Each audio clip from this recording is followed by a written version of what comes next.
तो गाइस आज हम बात करेंगे वायरल हिट के पार्ट 2 के बारे में। और पिछली वाली वीडियो में हमने वायरल हिट के काफी सारे चैप्टर्स कवर कर लिए थे, जहां लास्ट में हमने देखा था हॉबिन काफी ज्यादा खुश होता है क्योंकि उसका यूट्यूब चैनल काफी अच्छा चल रहा होता है और क्योंकि अब उसकी मदर की सर्जरी भी होने वाली होती है जिसमें 20 मिलियन वॉन लगेंगे। ये चीज भी हॉबिन के लिए काफी ज्यादा अच्छी होती है क्योंकि अपने यूट्यूब चैनल से वो 20 मिलियन वॉन का अरेंज आराम से कर सकता है। लेकिन जब स्नैपर हॉबिन के पास आके उसको कहता है उनकी सारी वीडियोस में येलो डॉलर का साइन आ चुका है, ये सुन के हॉबिन काफी ज्यादा हैरान हो जाता है। इसलिए स्नैपर का कॉलर पकड़ के कहता है आखिर ऐसा कैसे हो सकता है, मुझे अभी अपनी मदर का इलाज करवाना है। लेकिन हॉबिन अब येलो डॉलर की वजह से अपने चैनल से पैसे नहीं कमा सकता, इसलिए बेचारा बहुत ज्यादा उदास हो जाता है, उसके आंसू निकलने लगते हैं। लेकिन स्नैपर और ग्योल इस मामले में फिलहाल के लिए तो कुछ नहीं कर सकते, वो बस पता लगाने की कोशिश कर रहे होते हैं सारी वीडियो में येलो डॉलर का साइन क्यों आया। ग्योल हॉबिन को एक डाइजेशन की दवाई देती है और कहती है ये लो बस, क्योंकि आप हमेशा ऐसा नहीं दिखा सकते कि आपको दर्द नहीं होता। और हाँ, हमारी वीडियो में येलो डॉलर ना ही गलत शब्दों की वजह से आया है और ना ही लड़ाई झगड़े की वजह से, क्योंकि उन सारी चीजों को मैंने अपनी एडिटिंग से सेंसर कर दिया था। स्नैपर को ऐसा लग रहा होता है ये सब कुछ कोई जानबूझ के इनके साथ कर रहा है। लेकिन ग्योल हॉबिन को बताती है उसने यूट्यूब को एक मैसेज भेज दिया है और जब हॉबिन उससे पूछता है उसका रिप्लाई कब आएगा तो उसे जवाब मिलता है लगभग 1 महीने बाद। ये सुन के हॉबिन को और ज्यादा सदमा लग जाता है क्योंकि उसकी मदर की सर्जरी जल्दी होने वाली है, इसका मतलब उसे पैसे चाहिए। ग्योल बेचारी तो ये तक कह देती है इस बारी जो मेरे पैसे बनते हैं मैं वो नहीं लूंगी। लेकिन हॉबिन अभी बिल्कुल होपलेस सिचुएशन में जा चुका होता है, इसलिए सीधा यहाँ से भागने लगता है। उसकी आंखों में आंसू होते हैं और बस यही सोच रहा होता है कि अब क्या होगा,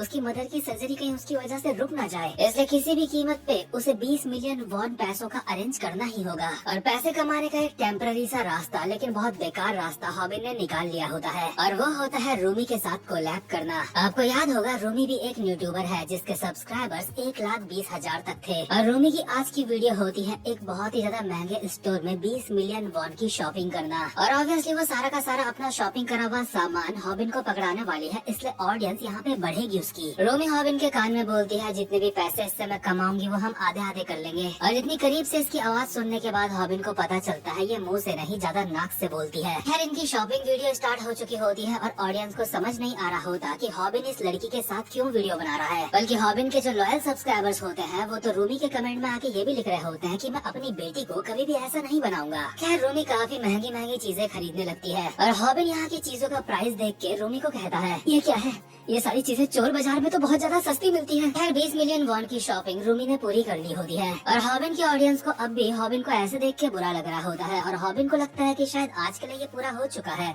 अब वो घर जा सकता है। लेकिन रूमी अभी उससे और ज्यादा गधा मजदूरी करवाने वाली है, इसलिए एक स्माइल के साथ उसका हाथ पकड़ के उसको अपने साथ लेके जाती है। दूसरी तरफ स्नैपर ये पता लगाने की कोशिश कर रहा होता है कि उनकी सारी वीडियो में येलो फ्लैग क्यों आया। यहाँ तक कि जिन वीडियो में येलो फ्लैग या फिर येलो डॉलर आने का कोई रीजन भी नहीं था उन पे भी ऐसा हुआ है। लेकिन पिछले कुछ मंथ से तो वीडियोस वो वाली काफी ज्यादा सही चल रही थी, तो फिर अचानक से क्या हो गया। इसलिए स्नैपर हाउ टू फाइट यानी कि वायरल हिट चैनल से एक पोस्ट डालता है अपने चैनल की, जहाँ पे वो अपने सब्सक्राइबर से इस बारे में पूछता है कि आपको इस बारे में कुछ पता है कि ऐसा क्यों हुआ है। और एक बंदा जवाब भी दे देता है हाँ मुझे पता है, जहाँ पे वो नरूटो और सास्के की एक फाइट की फोटो अटैच करते हुए कहता है ये फाइट काफी ज्यादा लेजेंडरी थी, लेकिन क्या ये फाइट असली थी। आसान शब्दों में वो ये बोलना चाहता है कि हॉबिन की फाइट असली थी, इसलिए उस पर येलो डॉलर आया है। लेकिन ये बात तो स्नैपर को भी पता है, लेकिन उसके ये समझ नहीं आ रहा कि बाकी की वीडियोस में ऐसा क्यों हुआ। और बल्कि जिन वीडियोस में ऐसा है भी उन वीडियोस को ग्योल ने काफी ज्यादा अच्छे से एडिट करके अपलोड करा था, इसलिए उनमें ऐसा नहीं होना चाहिए था। इतने में ही स्नैपर को एक और कमेंट दिखता है जिसमें एक बंदे ने कहा होता है कि एक और यूट्यूबर था जिसके साथ सेम यही हुआ था। और इसके अगले सीन में हम देखते हैं हॉबिन अब भी रूमी के साथ गधा मजदूरी कर रहा होता है। रूमी और हॉबिन के साथ मिलकर मग बैंक की वीडियोस बना रही होती है, यानी कि वही वीडियोस जहाँ पे इंसान खाने के मामले में जानवर बन जाता है। इस वीडियो के लिए हॉबिन बेचारे ने इतना खाना खा लिया होता है कि अब वो और नहीं खा सकता, लेकिन असल मायनों में खा तो रूमी रही होती है हॉबिन के सब्सक्राइबर्स। लेकिन अभी फाइनली वो स्ट्रीम करना बंद करती है और सारी ऑडियंस को बाय कहती है। वीडियो खत्म होने के बाद हॉबिन रूमी को कहता है रूमी तुम सच में खाना वगैरह काफी सही खाती हो,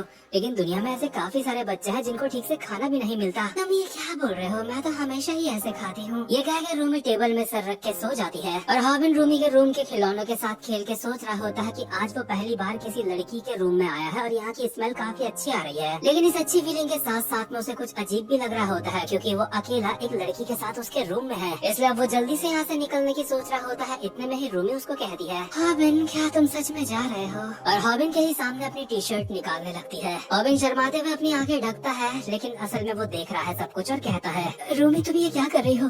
तुम्हारे सामने अभी एक लड़का है, तुम ऐसे यहाँ पे कपड़े चेंज नहीं कर सकती। लेकिन रूमी ने कपड़े चेंज तो फिर भी इसके सामने कर ही लिए होते हैं। साथ में वो कहती है कि अगर हम एक ही कपड़ों में वीडियोस बनाएंगे तो सबको ऐसा लगेगा कि हमने एक ही दिन में ये सारी की सारी वीडियोस बनाई हैं। और नए कपड़े पहन के रूमी दोबारा से तैयार हो जाती है एक और मग बैंग वीडियो बनाने के लिए। लेकिन अभी इनकी स्ट्रीम ऑन नहीं हुई होती और रूमी हॉबिन को बताती है कि उसने जितने भी महंगे कपड़े खरीदे हैं उसने वो खुद के लिए नहीं खरीदे हैं, क्योंकि वो चोर बाजार से यही कपड़े काफी ज्यादा सस्ते में ले सकती है। इससे हॉबिन को पता चलता है कि रूमी थोड़ी बहुत उसी की तरह है। खैर आज का सारा काम खत्म होने के बाद हॉबिन जब यहाँ से जा रहा होता है तो वो गलती से रूमी के एक दूसरे कमरे में पहुँच जाता है। और ये वाला कमरा या फिर कहे किचन बिल्कुल वैसा ही लग रहा होता है जैसे किसी गरीब इंसान का या फिर मिडिल क्लास इंसान का होता है। लेकिन जिस रूम में अब तक ये वीडियो बना रहे थे वो तो काफी ज्यादा चमक रहा था। इसलिए रूमी हॉबिन को कहती है, ये बात तो ऑडियंस को मत बताइए क्योंकि सब ऐसे सोचते हैं कि मैं एक प्रिंसेस हूँ। अब जाके हॉबिन को लग रहा होता है ये दोनों तो सच में सेम है। इसलिए ग्याल ने जो दवाई हॉबिन को दी थी वो दवाई वो रूमी को देता है। लेकिन रूमी इसका हाथ पकड़ के अपनी तरफ खींच लेती है और कहती है, तुम सच में अगर थोड़े और लंबे होते तो मैं तुम्हारे ऊपर फिदा हो जाता।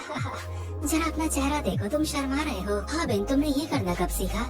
तुम सच में किसी लड़की के दिल को पिघला सकते हो। हॉबिन को समझ नहीं आ रहा होता है कि अब वो क्या करे, इसलिए बस वो रूमी से पूछता है कि क्या अभी मुझे और कुछ भी करना है या फिर मैं जाऊँ। ये सुनते ही हॉबिन के हाथ में वो बाल को कर्ल्स करने वाली रॉड थमाती है। हॉबिन को ये करते हुए अजीब तो लग रहा होता है और ऊपर से वो पहली बार किसी लड़की के इतना ज्यादा क्लोज होता है। ऊपर से रूमी उसको बोल रही होती है और ज्यादा पास आके कर। रूमी के बालों से उसे काफी ज्यादा अच्छा शैम्पू की स्मेल तो आ ही रही होती है। इतने में ही रूमी हॉबिन की पैंट पकड़ के उसको आगे खींच लेती है अपनी तरफ। ये सारी चीजों की वजह से हॉबिन का मन काफी ज्यादा डिस्ट्रैक्ट होता है, जिस वजह से उसका ध्यान इसके बालों से हट चुका है और इन दोनों को आती है रूमी के बालों की जलने की स्मेल। रूमी के बाल जलने के बाद रूमी काफी ज्यादा उदास हो जाती है और हॉबिन उससे माफी मांग रहा होता है। लेकिन अचानक से ही रूमी हॉबिन को कहती है, ये चीज तो हिट हो जाएगी। दरअसल रूमी हॉबिन के साथ एक प्रैंक कर रही थी। असल में ये सब कुछ स्ट्रीम हो रहा है और रूमी की इस वीडियो का टाइटल होता है I tried to prank a gloomy friend today। हॉबिन को तो पता भी नहीं चला होता इसने स्ट्रीमिंग करना कब स्टार्ट करा और रूमी की ऑडियंस सोच रही होती है कि लेकिन जो इसके बाल जल गए उसका ये क्या करेगी। लेकिन रूमी के जितने जले हुए बाल होते हैं वो उनको काट देती है और उसका एक नया हेयर स्टाइल तैयार हो जाता है। और वो हॉबिन को कहती है, तुझे पैसे की जरूरत है और मुझे मजा मस्ती की, इसलिए अब से हम कोलैब करते रहेंगे। लेकिन स्नैपर भी इन लोगों की ये वीडियो देख रहा होता है और स्कूटर भगाते हुए कहीं जा रहा होता है और चिल्लाते हुए खुद से कहता है, अबे साले हॉबिन जल्दी से मेरा कॉल उठा, हमारी सारी वीडियोस येलो फ्लैग की हुई है, शायद से मुझे इस बारे में पता चल चुका है। दरअसल स्नैपर के दिमाग में ये चल रहा है कि एक और यूट्यूबर के साथ ऐसा पहले हुआ था और ये इससे मिलने भी गया था। हम अभी वही सीन देखते हैं जहाँ पे स्नैपर उस पुराने यूट्यूबर से मिलने जाता है जिसका नाम होता है फॉर्मर यूट्यूबर चोरोंग निम। और इस बंदे के 7 लाख सब्सक्राइबर्स हुआ करते थे, लेकिन अब इसका चैनल बंद हो चुका है। लेकिन स्नैपर इतना बेशरम कि उसको ये भी नहीं पता कि ये वीडियो क्या बनाता था, लेकिन इससे यहाँ पे बात करने के लिए आ रखा है। ये बंदा बताता है, मैं अपनी वीडियोस में कीड़े मकोड़े खाया करता था। स्नैपर को समझ नहीं आता कि ये सारा कीड़े मकोड़े क्यों खाता था, इसलिए वो इससे पूछ लेता है कि वैसे कीड़े मकोड़े क्यों खाते थे भाई तुम। चोरोंग बताता है, कीड़े मकोड़े तो मैं बस व्यूज के लिए खाता था, वैसे नॉर्मल खाना भी खाता था मैं वीडियोस में। और इस यूट्यूबर को देख के स्नैपर को तो इसके लिए बुरा भी नहीं लग रहा होता है कि इसकी सारी वीडियोस में भी येलो डॉलर आया था किसी टाइम पे। लेकिन हैरानी वाली बात तो ये होती है कि ये जो नॉर्मल खाने की वीडियोस भी बनाता था उनमें भी येलो डॉलर आया था। इसलिए स्नैपर इसको कहता है, मुझे भी नहीं लगता हमारी वीडियोस में येलो डॉलर वायलेंस की वजह से आया है। चोरोंग बताता है, अगर बात वायलेंस की होती तो तुम्हारा चैनल बहुत पहले ही डिलीट हो चुका होता। दरअसल तुम्हारा चैनल अभी जिस प्रॉब्लम से जूझ रहा है ये वही है जिससे मैं गुजरा था। और इस बंदे को यूट्यूब की तरफ से एक मेल भी आया था जिसमें कहा गया था कि तुमने कॉपीराइट लॉस को वायलेट करा है। और यहाँ पे इस बात का सीधा सीधा मतलब ये बन रहा था कि चोरोंग ने किसी की वीडियोस या फिर कोई आइडिया कॉपी करा है और किसी को क्रेडिट भी नहीं दिया। लेकिन चोरोंग कसम खा के कहता है उसने किसी की कुछ भी कॉपी नहीं करी, उसका कंटेंट ओरिजिनल था। और स्नैपर से पूछता है कि तुमने अपने चैनल को बचाने के लिए अभी क्या क्या करा है। स्नैपर बताता है उसने थंबनेल चेंज कर दिए और एडिटिंग को दोबारा से करा, लेकिन उसके बावजूद भी कोई फायदा नहीं हुआ। ये सुनकर चोरोंग बहुत ही कॉन्फिडेंस के साथ कहता है, इसका मतलब तुम्हारा हाउ टू फाइट चैनल किसी के द्वारा टारगेट किया जा रहा है। ये सुनकर स्नैपर का दिमाग खराब हो जाता है क्योंकि उसको समझ नहीं आता कि उनके चैनल के साथ ऐसा कौन कर सकता है, कौन उनको टारगेट बना सकता है, बल्कि इन लोगों ने तो किसी का बुरा भी नहीं करा। चोरोंग इसके मजे को और ज्यादा बढ़ाने के लिए कहता है, मेरे साथ भी ऐसा ही हुआ था। अब बहुत ही जल्दी हाउ टू फाइट चैनल भी मेरे चैनल की तरह बंद हो जाएगा। खैर ये सब कुछ सुनकर स्नैपर हैरान तो होता ही है, लेकिन दूसरे सीन में हॉबिन की गधा मजदूरी खत्म हो चुकी होती है। रूमी ने वादे के मुताबिक हॉबिन को उसके पैसे दे दिए होते हैं और हॉबिन को कहती है क्या तुम दोबारा से मेरी वीडियोस में आना पसंद करोगे या फिर नहीं, और हॉबिन इसके लिए पूरी तरीके से तैयार होता है। लेकिन जब हॉबिन यहाँ से जा रहा होता है तो वो रुक जाता है और रूमी से कुछ कहने वाला होता है, लेकिन रूमी तो एक नंबर की बावली है, इसलिए कहती है अरे रहने भी दो, तुम्हें मुझे प्रपोज करने की कोई जरूरत नहीं। लेकिन हॉबिन इसको प्रपोज नहीं कर रहा था, वो बोल रहा था तूने मुझे 10,000 वॉन कम दिए हैं। रूमी हंसते हुए इसको एक आधी गालियाँ देती है और इसके पैसे इसको वापस कर देती है। और हॉबिन ने यहाँ पे पूरे कमाए हैं 3 लाख वॉन, लेकिन अब भी उसकी मदर की सर्जरी के लिए उसको 19.7 मिलियन वॉन चाहिए। खैर हॉबिन यहाँ से चला जाता है और सोच रहा होता है कि रूमी के साथ वो जितना काम कर सकता है उतना करेगा और पैसे कमाएगा, क्योंकि उसको किसी भी तरीके से अपनी मदर की सर्जरी के लिए पैसे अरेंज करने हैं। लेकिन जैसा कि हम सबको पता है रूमी एक नंबर की हरामखोर तो है ही। वो घर जाती है और अपने कपड़े चेंज करते हुए खुद से कहती है कितना बेवकूफ है, आखिर इस तरीके से वो 20 मिलियन वॉन कब तक कमा लेगा। क्या जो मैंने उसको अपने साथ कोलैब करने वाली बात कही उसे सच में उस पे यकीन हो गया? ऑफ कोर्स, वैसे मगर उसकी मदद करूंगी तो वो कुछ टाइम पे वो कमा भी लेगा, लेकिन अब उसका चैनल डूब रहा है, उसकी वैल्यू खत्म हो रही है, इसलिए उसके साथ कोलैब करने का कोई फायदा नहीं। इसलिए मैं उसके साथ कोलैब नहीं करूंगी, चाहे उसकी मदर की सर्जरी ही क्यों ना हो, मुझे उससे कोई लेना देना नहीं। क्योंकि हॉबिन तुम अकेले नहीं हो जिसको पैसे की जरूरत है। और गाइस ये वीडियो के बीच में ही आपको बताना चाहता हूँ ये सब कुछ रियल वर्ल्ड में भी होता है। वायरल हिट मानवा में ज्यादातर जो चीजें दिखाई गई है वो सारी की सारी रियलिटी से इंस्पायर्ड है। फिर इसके बाद रूमी दोबारा से कपड़े चेंज करते ही स्ट्रीमिंग करने लग जाती है और हॉबिन ने जो इसको डाइजेस्टिव मेडिसिन दी थी ऑडियंस भी वो देख लेती है। और रूमी ये सोच रही होती है आखिर हॉबिन को पता कैसे चला कि मैं बीमार हूँ। भले रूमी हरामी होती है, लेकिन ये सोच के उसको अच्छा लग रहा होता है कि जब तुम प्रॉब्लम में होते हो और तुम्हारे साथ कोई होता है तो तुम्हें अच्छा लगता है। खैर रूमी का हिसाब किताब अब हम बाद में देखेंगे, लेकिन इसके अगले सीन में हम देखते हैं ग्योल के घर का सीन, जहाँ पे वो कुत्तों की तरह खाना खा रही होती है और उसको याद आ रहा होता है हॉबिन का रोता हुआ चेहरा जब वो बोल रहा था उसे अपनी मदर के इलाज के लिए पैसे चाहिए। इसलिए वो अपनी चम्मच टेबल में पटकती है और सामने बैठे अपने फादर से कहती है डैड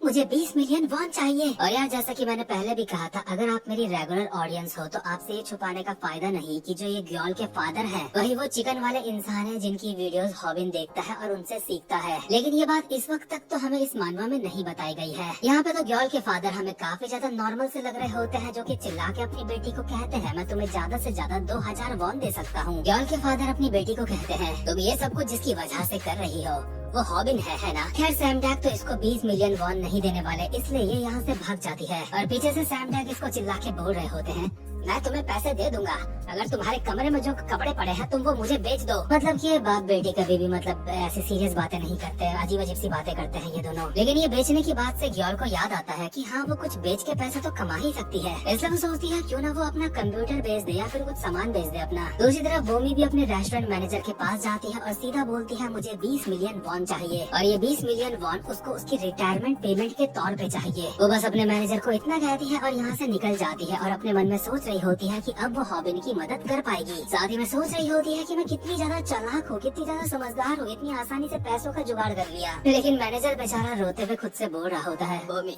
तुम्हें रिटायरमेंट के पैसे नहीं मिल सकते क्योंकि तुम्हें यहाँ पे काम करते हुए 1 साल से ज्यादा नहीं हुआ है। इसके बाद बोमी सीधा आती है हॉबिन की मदर से हॉस्पिटल में मिलने, जहाँ पे वो हॉबिन की मदर के लिए एक सेब काटने की कोशिश कर रही होती है, लेकिन इसने चाकू इस तरीके से पकड़ रखा होता है कि हॉबिन की मदर को ऐसा लगता है कि जैसे ये कोई खूनी है। हॉबिन की मदर मजाक में इसको अशासन बोल रही होती है और उनको अच्छा लग रहा होता है कि हॉबिन की इतनी अच्छी दोस्त है। ऑब्वियसली ये सुन के बोमी थोड़ा शर्मा रही होती है, लेकिन हॉबिन की मदर को ये समझ नहीं आ रहा होता कि बोमी के यहाँ पे आने के बाद से जो यहाँ की नर्स है वो काफी ज्यादा दोस्ताना सा बिहेव क्यों करती है इनके साथ। मतलब वैसे भी नर्स हॉबिन की मदर के साथ काफी अच्छे से बिहेव करती थी, लेकिन इसके आने के बाद से और ज्यादा अच्छे से करती है। नर्स भी यहीं पे होती है। ये बात सुन के वो कहती है मैम क्या आपको नहीं पता बोमी के फादर इस हॉस्पिटल के। इतने में ही बोमी नर्स का मुंह बंद कर देती है और उसको हल्की आवाज में कहती है ये सीक्रेट रखना है, उनको मत बताओ। नर्स कहती है लेकिन उनको पता होना चाहिए, वैसे आपके फादर आपको ढूंढ रहे थे। बोमी इसके बाद यहाँ से चले जाती है, लेकिन हॉबिन की मदर को अंदाजा तो हो ही चुका होता है कि ये लड़की डॉक्टर की बेटी है। लेकिन यहाँ से जाते हुए बोमी ने अपना मोबाइल यहीं पे छोड़ दिया होता है। वो जैसे ही बोमी का फोन उठाती है तो उसमें देखती है कि यूट्यूब की वीडियो चल रही है और ये वीडियो है एक स्कूल का बच्चा फाइटिंग की वीडियो बना रहा है। ये सुन के हॉबिन की मदर काफी ज्यादा हैरान हो जाती है ये देख के। इतने में हॉबिन भी यहाँ पे आ जाता है और अपनी मदर से पूछता है मदर आप ये क्या कर रही हो। उसकी मदर थोड़ा सीरियस टोन में हॉबिन से कहती है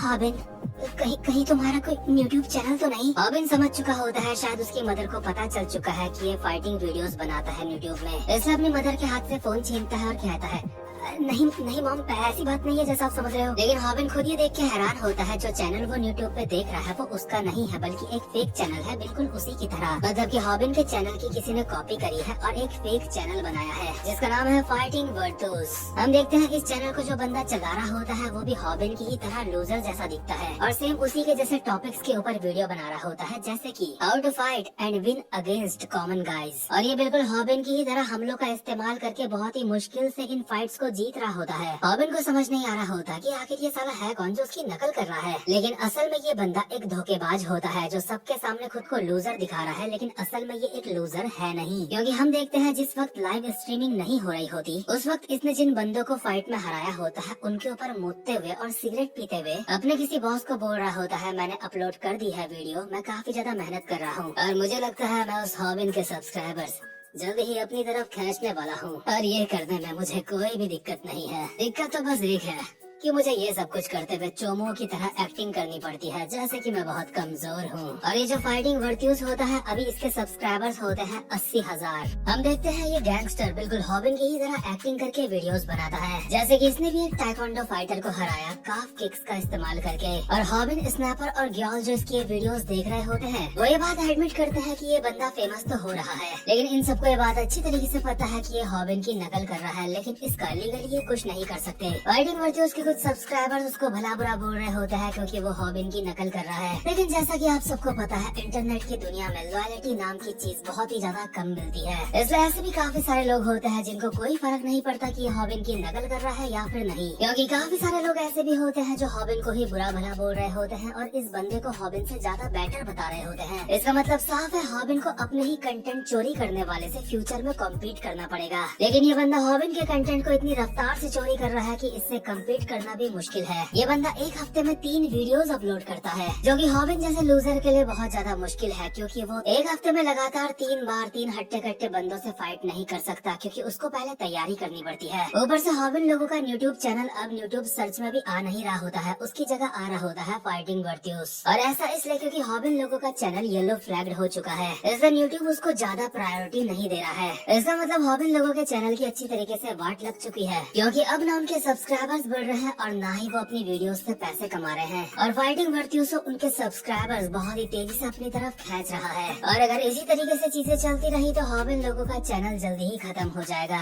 अभी हॉबिन और उसकी टीम को समझ नहीं आ रहा होता क्या करना है। ऊपर से हॉबिन को तो अभी अपनी मदर की सर्जरी के लिए पैसे भी कमाने हैं, लेकिन अब वो भी नहीं कर पा रहा। इसलिए ऐसी होपलेस सिचुएशन में बेचारे की दोबारा से आंखें नम हो जाती है, क्योंकि अगर वो कोई वीडियो अभी अपलोड करता भी है तो उस पे भी येलो डॉलर का साइन आ जाएगा। और स्नैपर और ग्याल उसको अभी झूठे दिलासे के अलावा अभी और कुछ नहीं दे सकते। वो बस अभी यही सोच रहे होते हैं जो उनके पास थोड़ी पुरानी वीडियोस पड़ी है उनको एडिट वेडिट करके अगर ये अपलोड करेंगे तो कम से कम सब्सक्राइबर्स तो बढ़ ही जाएंगे। और ये चीज भी अभी सिर्फ स्नैपर सोच रहा होता है, क्योंकि ग्याल उसको कहती है मैं एडिट नहीं कर पाऊंगी क्योंकि मैंने अपना कंप्यूटर बेच दिया है। ये बेचारी तो कंप्यूटर बेच के जो इसको पैसा मिलने वाला था उससे हॉबिन की मदद करने की सोच रही थी, लेकिन इसके साथ भी स्कैम हो चुका है, इसलिए इसका कंप्यूटर भी चला गया और इसको पैसे भी नहीं मिले। ग्याल ने उस कंप्यूटर चोर को पकड़ने की कोशिश करी थी लेकिन वो पकड़ नहीं पाई। और ये सुन के तो हॉबिन और ज्यादा अंधकार में चला गया होता है। उसका मन कर रहा होता है सब कुछ छोड़ छाड़ के हार मान ले और एक गुफा में जाके छुप जाए, लेकिन स्नैपर उसको हिम्मत देते हुए चिल्ला के कहता है हॉबिन तो मेरी बात सुन रहा है ना, ग्याल भी मेहनत कर रही है, हम सबको स्ट्रांग रहना होगा, तुझे ऐसे हार नहीं माननी चाहिए। लेकिन हॉबिन का दिल उस कदर टूट चुका होता है जिसको बयां कर पाना बहुत ज्यादा मुश्किल है। यानी कि वो वक्त जब इंसान बहुत ज्यादा चिड़चिड़ा हो जाता है और उसके मुंह से फालतू की बातें निकलने लगती हैं। और इसी सिचुएशन में हॉबिन स्नैपर को भग देता है कि तुम्हें मदद करने के लिए बोला ही किसने है। और जो ग्याल कंप्यूटर वाली बात बता रही होती है वो तो सिर्फ वो नॉर्मली बता रही होती है, लेकिन हॉबिन उसका जवाब देता है अगर कंप्यूटर खो गया है तो पुलिस में जाकर रिपोर्ट कर, मुझे क्या बता रही है। ऑब्वियसली स्नैपर को तो ये बिल्कुल भी अच्छा नहीं लगता, लेकिन हॉबिन चुपचाप से यहाँ से चला जाता है और अपने आप को उसने पूरी तरीके से एक लूजर मान लिया होता है। दूसरी तरफ फाइटिंग वर्तुस वाला बंदा अब भी हॉबिन की वीडियोस की नकल करके वीडियोस बना रहा होता है। यानी कि हॉबिन जो बोमी से बात करता है वो भी अपनी क्लास की लड़कियों से बात करने की कोशिश करता है। और हॉबिन बेचारा उदास होकर इसकी वीडियोस देख के अपने मन में बोल रहा होता है कि आखिर ये साला किस हद तक मेरी नकल करेगा। और इसी तरीके से धीरे धीरे करके हॉबिन का चैनल बर्बाद होते जा रहा है। लेकिन हॉबिन के लिए एक राहत वाली बात तो बस सिर्फ ये होती है कि भले ये मेरी पूरी नकल कर ले, लेकिन ये बंदा मेरी तरह उस मुर्गे वाले बंदे की वीडियोस नहीं देखता जो मैं देखता हूँ। लेकिन जो भी हो, हॉबिन को अभी बुरा तो इस चीज के लिए भी लग रहा होता है कि जो उसके टीममेट है वो उसको बॉस मानते हैं। वो हर चीज में हॉबिन को फॉलो करते हैं, जैसे कि ग्योल और स्नैपर। लेकिन हॉबिन इस चीज के लायक नहीं। हॉबिन को अब एक तरीके से खुद से नफरत होने लगती है और वो ये बात सोच रहा होता है कि चलो स्नैपर तो मुझे फॉलो करता है, लेकिन ग्योल क्यों करती है, क्योंकि मैं तो एक नंबर का झंड इंसान हूँ। आखिर मुझे वो फॉलो क्यों करते हैं। और ये सारी बातें वो एक फुटपाथ पे लगी हुई बेंच में लेट के सोच रहा होता है। इतने में ही बोमी यहाँ पे आती है और सीधा इसके ऊपर ही बैठ जाती है। बोमी हॉबिन को कहती है, हे तुम कैसे हो, मैंने तुम्हारी मदर की सर्जरी के बारे में सुना और दूसरे यूट्यूब चैनल के बारे में भी सुना जो तुम्हारी नकल करता है। लेकिन हॉबिन आज उदास होता है, इसलिए वो बोमी को अवॉइड करने की कोशिश करता है। लेकिन बोमी उसको कहती है, तुम मुझे बता सकते हो क्या दिक्कत है, मैं तुम्हारी मदर की सर्जरी के लिए तुम्हें पैसे भी दूंगी, पैसे भी मुझे मेरी रिटायरमेंट पेमेंट मिलने वाली है। लेकिन हॉबिन गम के सागर में इतना डूबा होता है कि अपने मन में सोच रहा होता है कि आखिर इसको मेरी क्यों चिंता है। हम तो ठीक से एक दूसरे को जानते भी नहीं थे, हम तो सिर्फ रेस्टोरेंट में साथ में काम करते थे और कुछ नहीं। ग्योल, स्नैपर, बोमी ये सब मेरी चिंता कर रहे हैं, लेकिन मैं इसके लायक नहीं हूँ। लेकिन बोमी अब भी इससे बात करने की कोशिश कर रही होती है। इतने में ही ये अपनी जगह पे उठता है और यहाँ से ये कह के चला जाता है कि तुम्हें रिटायरमेंट पेमेंट नहीं मिलेगी, क्योंकि वहाँ पे काम करते हुए तुम्हें 1 साल नहीं हुआ है। लेकिन जब हॉबिन यहाँ से जा रहा होता है तो उसका फोन बजता है। वो जैसे ही फोन की स्क्रीन में देखता है तो सीन शिफ्ट हो जाता है और दूसरे सीन में हम देखते हैं फाइटिंग वर्तुसो ने एक दूसरी वीडियो भी अपलोड कर दी होती है अपने चैनल पे, जो की होती है एक लड़की के साथ मिलकर 20 मिलियन वॉन की शॉपिंग करना। मतलब सेम वैसे ही वीडियो जो हॉबिन ने रोमी के साथ मिलके बनाई थी। दूसरी तरफ रोमी को ये वीडियो देख के हॉबिन की ही याद आ रही होती है, क्योंकि हॉबिन ने अब तक रोमी से कांटेक्ट नहीं करा है दोबारा। लेकिन हॉबिन को तो पैसों की जरूरत थी, उसके बावजूद भी उसने ऐसा क्यों नहीं करा इसको समझ नहीं आ रहा होता। इसलिए हॉबिन को 4-5 मैसेज करती है जहाँ पे लिखती है, हॉबिन तुम्हें तो पैसों की जरूरत थी ना, तो फिर तुम मुझे इग्नोर क्यों कर रहे हो, मेरा रिप्लाई क्यों नहीं देते। दरअसल रियलिटी में अभी ये हॉबिन की मदद सच में करना चाह रही है। भले ये लड़की काफी ज्यादा हरामी है, लेकिन इसको फाइनली ये बात रियलाइज हो चुकी होती है कि जो कभी हमारा कोई दोस्त जरूरत में होता है हम उसकी मदद करनी चाहिए। इसलिए अपने मन में सोच रही होती है, अगर वो मेरे साथ वीडियो नहीं बना रहा है तो वो है कहाँ पे और कर क्या रहा है। और इसके ही अगले सीन में हम देखते हैं हॉबिन को जो किसी से मिलने के लिए आ रखा होता है, और मेरे हिसाब से ये मिलने के लिए आ रखा है फाइटिंग वर्तुसो वाले बंदे से। लेकिन इसके बाद सीन शिफ्ट होता है और हम देखते हैं स्नैपर को, जहाँ पे वो एक और यूट्यूबर से बात कर रहा होता है। मतलब ये लड़की पहले एक यूट्यूबर थी जिसके 1 मिलियन सब्सक्राइबर्स थे, लेकिन अब नहीं है, अब इसने चैनल बंद कर दिया है क्योंकि इसके साथ भी वो येलो फ्लैग वाली चीज हुई थी। स्नैपर उससे पूछता है, क्या तुम्हारे चैनल की भी कोई वैसे ही नकल कर रहा है जैसे हमारे चैनल की अभी कोई कर रहा है। लड़की बताती है ये स्टूडेंट्स के ऊपर मेकअप करने की वीडियोस बनाती थी, इसने उससे थोड़ा बहुत पैसा कमा लिया था, इसलिए इसने अपनी जॉब भी छोड़ दी थी और फुल टाइम यूट्यूब करने लगी थी। लेकिन फिर अचानक से एक और यूट्यूबर लड़की ने इसकी वीडियोस की तरह ही वीडियोस बनाने लगी वो, और बहुत ज्यादा अमाउंट में बहुत सारी वीडियोस डालने लगी। वैसे भी आपको सच बताऊं, जब कोई इंसान वीडियोस के आइडियाज को कॉपी करता है तो वो इंसान कोई भी वीडियो को काफी ज्यादा जल्दी बना पाएगा ओरिजिनल क्रिएटर से। मतलब ये बिल्कुल वैसा ही है कि एक यूट्यूबर बहुत मेहनत करके अपना एक बेस बनाए और एक दूसरा यूट्यूबर झटके में आके वो सारा का सारा क्रेडिट अपने पास ले ले। मतलब कि एक यूट्यूबर बहुत ही मेहनत करके किसी कंटेंट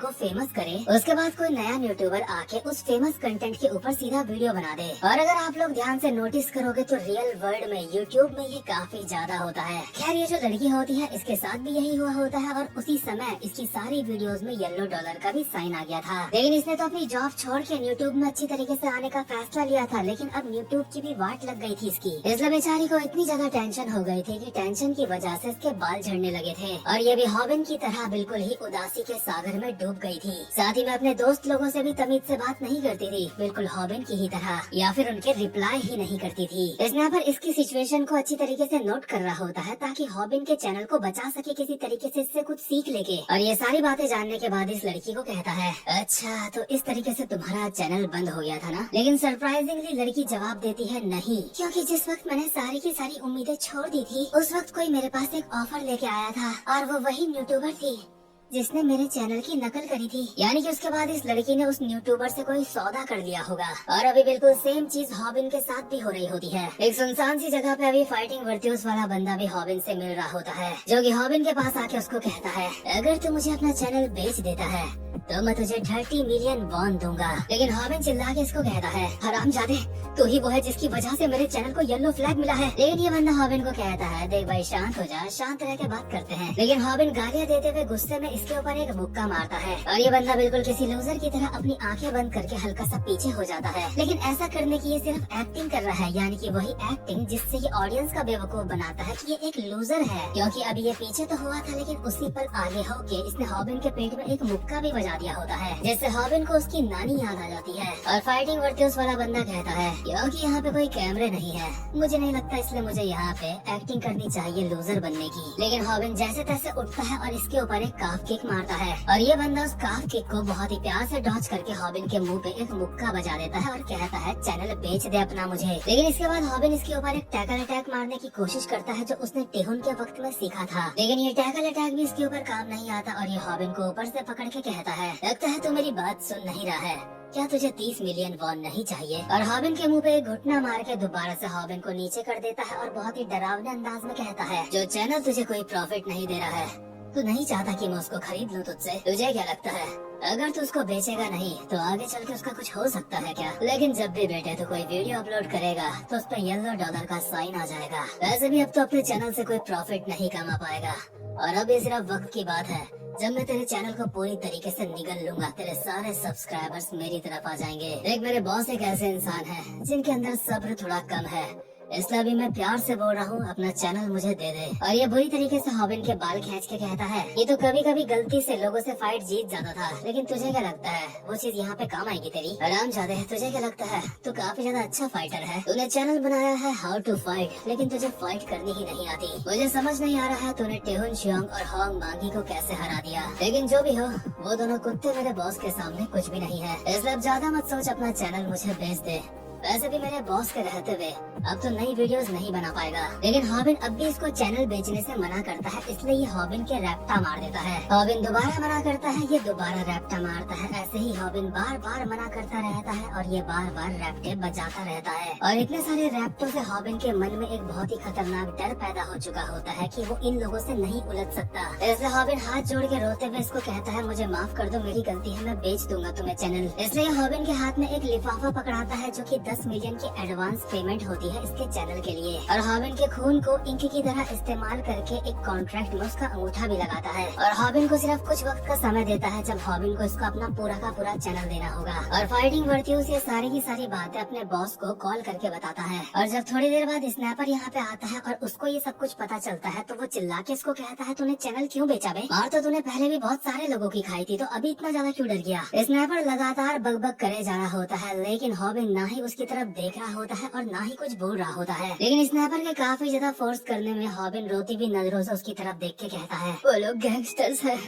मैंने उनको अपना चैनल देने से मना करा तो उन्होंने मुझे बहुत ज्यादा मारा। अगर मैंने उन्हें अपना चैनल नहीं दिया तो मुझे डर है वो दोबारा मेरे लिए आएंगे। मुझे माफ कर दो स्नैपर, वो सिर्फ मेरा चैनल नहीं था, वो तुम्हारा भी था, मुझे उसे ऐसे ऐसे बेचना नहीं चाहिए था। और हॉबिन की ऐसी हालत देख के स्नैपर को भी उसके ऊपर दया आ जाती है, इसलिए वो हॉबिन को कहता है भाई यार सॉरी मत बोल, अब हम कर ही क्या सकते हैं, तो फिर अब हम यूट्यूब को छोड़ ही देते हैं और जो पैसे तुझे तेरे यूट्यूब चैनल के मिले हैं उनको जहाँ तेरी मर्जी हो वहाँ खर्च कर लियो, मुझे उनमें से कुछ नहीं चाहिए। और हॉस्पिटल में जाके किसी थेरेपिस्ट से मिल ले ताकि तेरे अंदर का डर कम हो जाए, क्योंकि अगर तू किसी से नजरें मिला के बात भी नहीं कर पाएगा तो ये काफी सीरियस बात है। लेकिन यार ये कितनी बेकार बात है ना, मुझे फाइनली एक तरीका मिल गया था जिससे हम अपनी प्रॉब्लम को सॉल्व कर सकते थे। ये सुन के हॉबिन थोड़ा सा अलर्ट होता है और इसके अगले सीन में हॉबिन ग्योल के पास जाता है और उसको एक नया कंप्यूटर खरीद के देता है, या फिर कहे सिर्फ उसकी स्क्रीन खरीद के देता है और सॉरी बोलता है बदतमीजी से पहले बात करने के लिए। ग्योल कहती है अरे आपको ये खरीदने की क्या जरूरत है, इसको दोबारा बेच दूंगी और मेरे साथ दोबारा स्कैम हो जाएगा, आपको मुझे ये नहीं देना चाहिए था। यार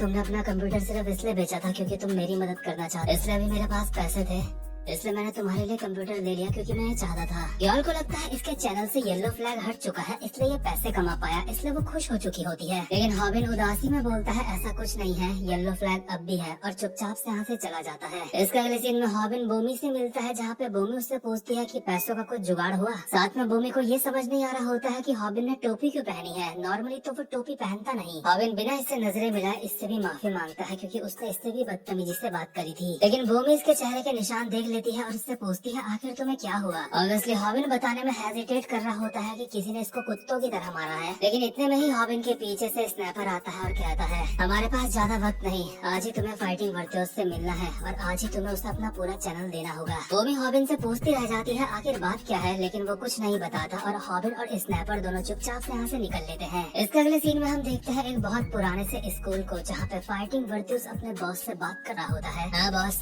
आज ही वो दिन है जब हाउ टू फाइट का फॉर्मल कॉन्ट्रैक्ट मैं पूरी तरीके से पूरा करूंगा, लेकिन मुझे नहीं पता उस कुत्ते ने इस पुराने से स्कूल को क्यों चुना है इस काम के लिए। मुझे लगता है वो यहाँ पे आ चुके हैं बॉस।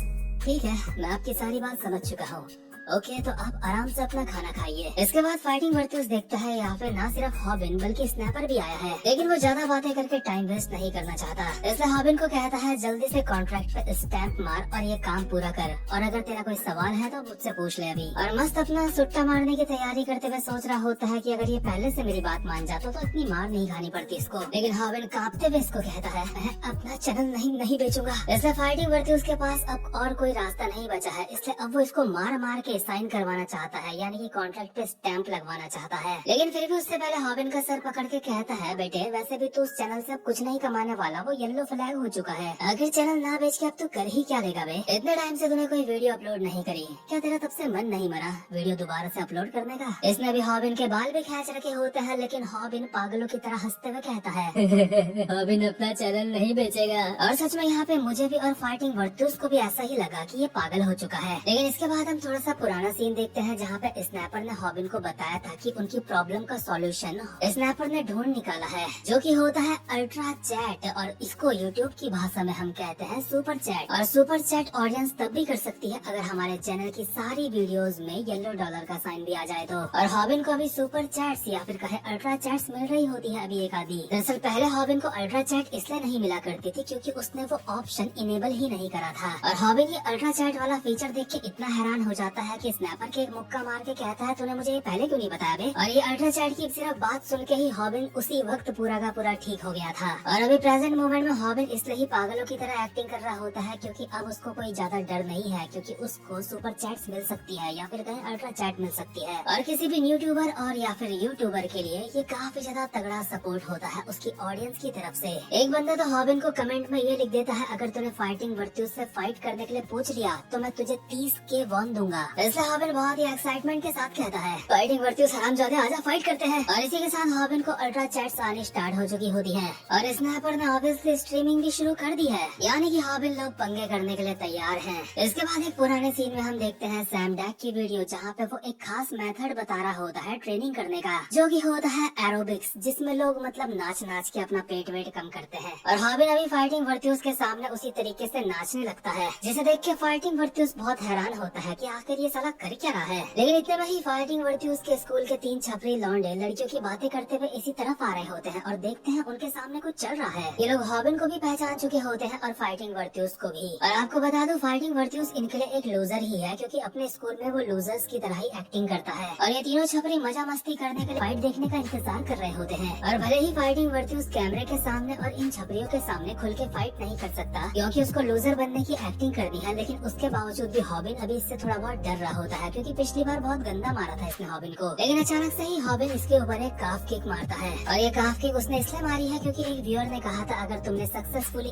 एक काफ किक मार दी तो मैं तुम्हें 30K दूंगा। लेकिन फाइटिंग वर्चुअस ने इस काफ किक को अपने पैर से ब्लॉक कर लिया होता है और ये चीज कैमरे में भी नहीं आई। लेकिन स्ट्रीमिंग में जो लोग ये देख रहे हैं उनको ऐसा लग रहा है कि ये काफ किक ठीक से लग चुकी है। ऊपर से फाइटिंग वर्चुअस जानबूझ के कैमरा में दिखाने के लिए बोल रहा होता है मैं तुमसे फाइट नहीं करना चाहता, तो तुम मुझसे फाइट क्यों कर रहे हो। ऑब्वियसली वो ऑडियंस के सामने नाटक कर रहा है, इसलिए हॉबिन को और ज्यादा गुस्सा आ जाता है और उसके ऊपर एक मुक्का मारने के लिए आगे बढ़ता है। लेकिन फाइटिंग वर्चुअस किसी लूजर की तरह नीचे झुक जाता है और हॉबिन लगातार उसके बच्चों की तरह काफी सारे मुक्के मारे जाता है रोते रोते। लेकिन ऑडियंस को यहाँ पे मिसअंडरस्टैंडिंग हो चुकी होती है। वो सोच रहे होते हैं हॉबिन बेचारे इस बच्चे से फालतू में फाइट कर रहा है, फालतू में उसको मार रहा है। कुछ तो सोच रहे होते हैं हॉबिन के जो चैनल है उसमें येलो डॉलर का साइन आ चुका है इसलिए ऐसा कर रहा है गुस्से में। हालांकि हॉबिन हॉबिन रोते रोते बोल भी रहा होता है कि इसकी वजह से मेरा चैनल बर्बाद हुआ है, लेकिन ऑडियंस को ये सब कुछ झूठ लग रहा होता है क्योंकि ऑडियंस फाइटिंग वर्ती उसके असली चेहरे को नहीं जानते, इसलिए वो ज्यादातर सारे के सारे अभी हॉबिन को ही गलत मान रहे होते हैं। और जो छपरी ये फाइट देख रहे होते हैं उन्हें ये फाइट देख के हंसी आ रही होती है कि ये कैसी बचकानी सी फाइट है, लेकिन स्नैपर अभी सारी सिचुएशन समझ चुका होता है, इसलिए वो हॉबिन को चिल्ला के कहता है फाइट मत कर, सारी की सारी ऑडियंस फाइटिंग वर्तुस को सपोर्ट कर रही है। और क्योंकि फाइटिंग वर्तुस को अब सपोर्ट मिल रहा है इसलिए हीरो बनते हुए वो कहता है आप लोगों की आवाजें मुझ तक पहुँच चुकी है, इसलिए अब मैं आपके कहने पे इससे फाइट करूंगा। इसका मतलब सारी की सारी ऑडियंस की सिंपैथी फाइटिंग वर्तुस को मिली थी और वह भी स्प्रिंग की तरह उछल के अपना सर दे मारता है हॉबिन के मुंह पे। इसके बाद हॉबिन के एक अटैक मारता है जिसका नाम होता है निप्पल प्रेस, जो कि काफी ज्यादा फनी लगता है, लेकिन असल में ये हमला वो होता नहीं जो वो दिखा रहा है। लोग तो यही सोच रहे होते हैं कि उसने हॉबिन के बस निप्पल छेड़ दिए हैं, लेकिन असल में उसने हॉबिन के काफी तगड़ा मुक्का मारा होता है और वो भी इस एंगल पे जहाँ पे स्ट्रीमिंग में ये चीज ठीक से न आ पाए। इसके बाद हॉबिन की थाई पे एक चोटी काटने का फनी सा अटैक करता है। देखने वालों को तो लग रहा होता है ये चोटी बहुत ही ज्यादा हल्की होगी, लेकिन असल में उसने हॉबिन के प्राण बाहर निकाल दिए होते हैं इस चोटी से। इस हमले से हॉबिन की ऐसी हालत खराब हो चुकी होती है कि अभी वो ठीक से खड़ा भी नहीं हो पा रहा होता कुछ वक्त के लिए। हॉबिन अभी अपने मन में सोच रहा होता है सैम डैक ने उसको ऐसे बंदों से फाइट करने के लिए क्या सिखाया था, क्योंकि अगर उसने अभी कुछ नहीं करा तो उसने अब तक जो भी चीज सीखी है वो सब कुछ बर्बाद होगी। हॉबिन अभी सोच में ही डूबा हुआ होता है, लेकिन इतने में ही फाइटिंग वर्तुस हॉबिन के मुंह पे एक मुक्का मारता है और इस मुक्के के साथ हॉबिन को याद आता है शायद एक तरीका है जिससे वो फाइटिंग वर्तुस को हरा सकता है। इसलिए हॉबिन फाइटिंग वर्तुस की कमर पकड़ के पीछे वाली जाली में चिपका देता है, लेकिन हॉबिन सिर्फ उसे थोड़ा सा धक्का देने में ही कामयाब हुआ है, बाकी वो कुछ नहीं कर पा रहा होता। फाइटिंग वर्तुस सोच रहा होता है हॉबिन उसको कोई चोक वोक मारने की कोशिश कर रहा है, लेकिन हॉबिन नहीं मार पाएगा। इसलिए फाइटिंग वर्तुस कहता है या तो मेरे ऊपर अभी चोक मारने की कोशिश कर रहा है,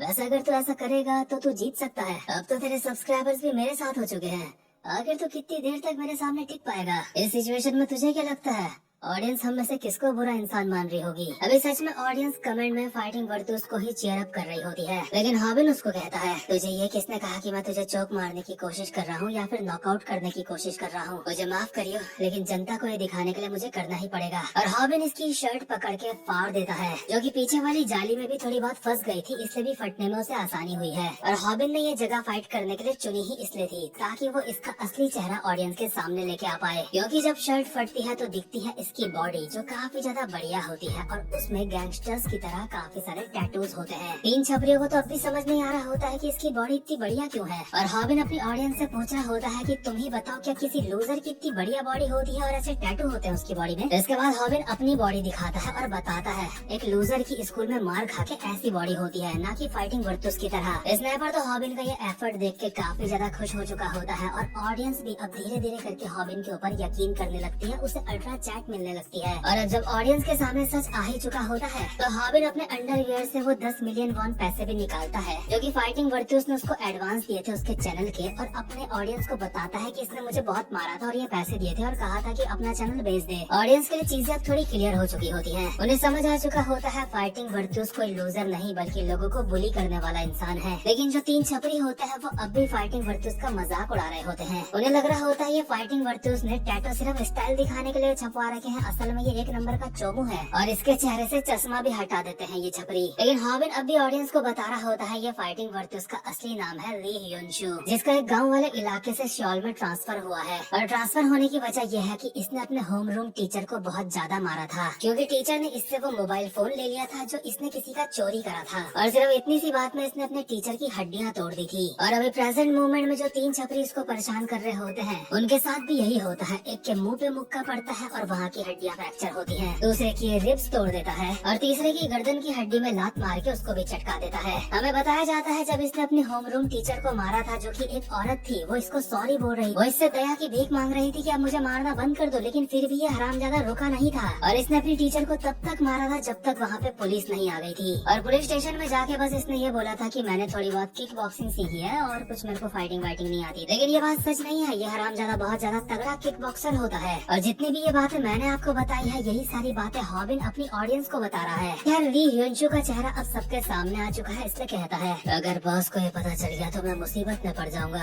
लेकिन क्योंकि अब सबको मेरे बारे में पता चल चुका है तो मैं जो चाहे वो कर सकता हूँ, है ना? वैसे भी बहुत समय से मेरा दिमाग खराब हो रहा था। और जो एक छपरी अब भी ली ह्योन-शू ने पकड़ रखा होता है उसके मुंह पे ये मुक्के लगातार बजाया जा रहा होता है बहुत ही बेरहमी से, और डरावने अंदाज में हॉबिन को कहता है तूने 30,000 लोगों के सामने मेरी बेइज्जती करी है, लेकिन जो लोग मेरे पीछे हैं, क्या तू उनका सामना कर पाएगा? आराम चाहते, आखिर तूने ये सब कुछ करने का सोच भी कैसे लिया? इतने में हॉबिन को एक अल्ट्रा चैट आता है जिसमें एक बंदा कहता है, अगर तूने इसको फाइट में हरा दिया तो मैं तुझे 50K वॉन दूंगा। और ये सुन के हॉबिन का डर एक पल में गायब हो जाता है। और इसके बाद हम देखते हैं एक पुराना सीन जहाँ पे सैम डैक अपनी वीडियो में बता रहा था कि कैसे किसी किक बॉक्सर को फाइट में हरा सकते हैं। और कोई नॉर्मल बंदा अगर किसी किक बॉक्सर से फाइट करे तो उससे जीतने का सिर्फ एक ही रास्ता है। वो रास्ता मैं ठीक से बताया तो नहीं जाता, लेकिन सैम डैक ने जो हॉबिन को डांस वाला स्टेप सिखाया था वो हॉबिन अभी करने लगता है, जो कि सच में काफी ज्यादा अजीब होता है एक कमाल के किक बॉक्सर के सामने ऐसा करना, क्योंकि ऐसे में कोई बहुत गंदी मार भी खा सकता है। इसलिए व्यूअर्स को भी समझ नहीं आ रहा होता है ये गधा कर क्या रहा है, ऐसे नाच क्यों रहा है, ऐसे में तो ये बहुत गंदी मार खाएगा। और ली ह्यून-शू हॉबिन की तरफ आते हुए कहता है, अब मुझे तुझे मेरे बॉस के पास लेके जाना होगा। इसी के साथ ये बात भी अभी के लिए सस्पेंस है कि आखिर इसका बॉस है कौन जो ली ह्यून-शू से ऐसे काम करवा रहा है। लेकिन इसके बाद हम एक थोड़ा सा पुराना सीन देखते हैं जहाँ पे स्नैपर फाइटिंग वर्ट्यूस के बारे में पता लगा रहा होता है और उसे ली ह्यून-शू यानी कि फाइटिंग वर्ट्यूस की कुछ किक बॉक्सिंग की पुरानी वीडियोस भी मिल जाती हैं। यहाँ से लोगों को पता होता है कि इसको किक बॉक्सिंग का 3 साल का एक्सपीरियंस है। ये नेशनल एमेच्योर कंपटीशन में भी नंबर 1 में रहा था। साथ ही में ग्योंगी प्रोविंस यूथ चैंपियनशिप में भी इसका काफी ज्यादा नाम रहा था। लेकिन स्नैपर खुश तो इसलिए होता है कि हॉबिन को अब इससे डरने की जरूरत नहीं है, क्योंकि स्नैपर ने अल्ट्रा चैट वाला फीचर अनलॉक कर दिया है और अब हॉबिन ली ह्यून-शू को कम से कम हराने का ट्राई कर सकता है, क्योंकि बिना अल्ट्रा चैट के हॉबिन की हिम्मत ही खत्म हो गई थी। लेकिन अभी हॉबिन और ग्योल स्नैपर के साथ बैठ के उसकी वीडियोस नहीं देख रहे होते। दरअसल ये दोनों एरोबिक्स की प्रैक्टिस कर रहे होते हैं और हॉबिन वीडियोस इसलिए नहीं देख रहा, अगर उसने ली ह्यून-शू की वीडियोस देखी तो वो डर जाएगा। वैसे भी ली ह्यून-शू से मार खा के हॉबिन को पहले पता चल ही चुका था कि वो एक किक बॉक्सर है, उसे वीडियो देखने की जरूरत नहीं। इसके बाद हम दोबारा से सैम डैक की वीडियो देखते हैं जहाँ पे वो बता रहा होता है कि एक किक बॉक्सर को फाइट में कैसे हराया जा सकता है और उसी की पहली स्टेज होती है एरोबिक्स, जो कि हॉबिन कर रहा होता है। लेकिन इस बार हॉबिन कुछ अलग कर देता है,